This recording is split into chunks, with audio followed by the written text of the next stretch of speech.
No-fault divorce is something that prior to 2017, the general public really didn't know about. And the law still has not changed, albeit it is in the process of development at this moment in time. So what no-fault divorce is the principle of allowing parties to divorce in a dignified way without having to set out evidence for their reason for divorce. Now, since 1973, there has only been one reason that you can divorce, and that is that your relationship is irretrievably broken down. But what the law still requires us to do, almost 50 years on from that divorce coming into force, is to evidence why the relationship is irretrievably broken down.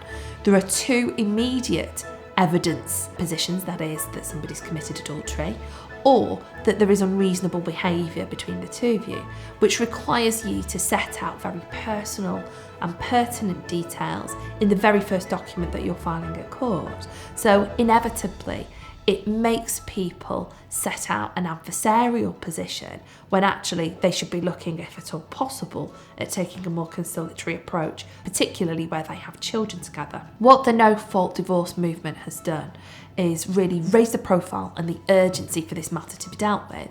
And the case that did that was the Teenie Owens case. Now, what had happened in that particular case is that Mrs. Owens had grown apart from her husband.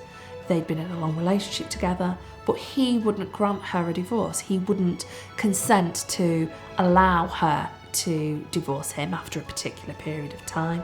But more importantly, a judge found that he didn't objectively consider that the husband's unreasonable behaviour was that unreasonable, which meant that this poor lady was essentially trapped in her marriage until last year in 2020.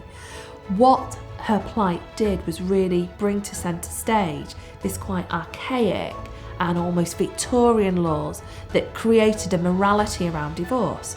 We now live in a very, very different society. So this huge groundswell of public opinion led to Divorce, Dissolution and Separation Bill 2020. It's received royal assent, but given that the government have had their hands tied somewhat with COVID over the past 12 months, it is still waiting to come into force.